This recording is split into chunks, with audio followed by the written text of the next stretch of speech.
I was engaged in a spontaneous conversation with my teenage daughter, and the discussion happened to turn to my life story. And right in the middle of one of my sentences, just as a teenager does often, she blurts out and looks at me and says, "Oh my goodness, where would I be? What would have happened to me?" She had had a revelation. What if no one had ever said, "Yes, Mom"? Where would I be? Where would my 15 brothers and sisters be today if no one had said yes? I had a revelation on that day as well. It became more clear than ever to me that tenaciously fighting for one greatly, amazingly impacts the multitude.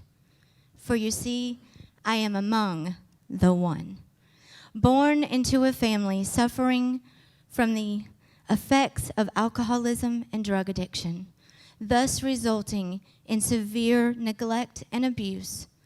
Eventually, I would witness the violence take my mother's life right before my very eyes.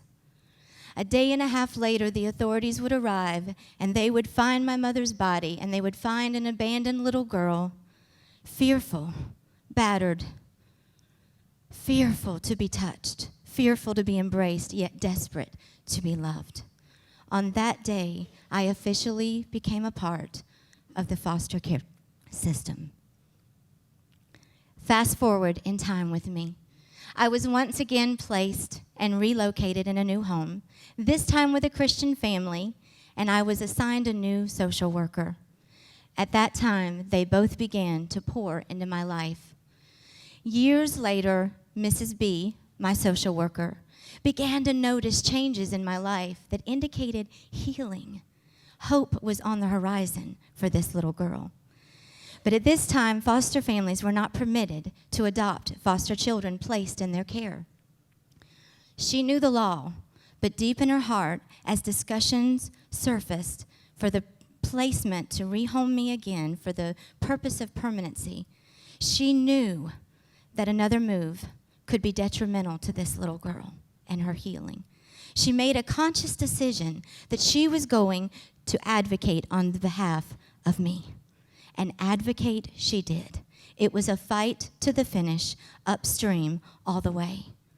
But I stand here today to tell you that her fight paid off.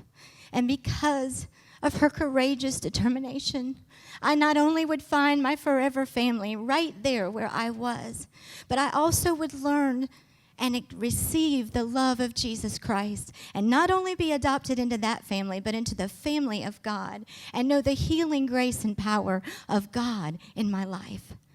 You see, because of their yes, I stand here before you today, a miracle of grace on display. I stand here today to tell you that along the way, in the making of this miracle, God invited others to come along and to join him in the process. Some accepted the invitation and the challenge, and because of their yes, I experienced healing, and God took the mess of my life and turned it into the message that he wanted to speak through me. Today, I am the humbled, honored mother of 16 beautiful children, 14 adopted. And it's not in my own doing, it's only by the grace of God. But I have the honor and the privilege to turn around and pour into the lives of these children, offering hope, consistency, love. I praise him for what he did. I thank Mrs. B for advocating for me. I want us to remember that fighting for that one makes a huge difference. And I want us to remember that God is writing a story far bigger, far better than any of us can see or ever imagine.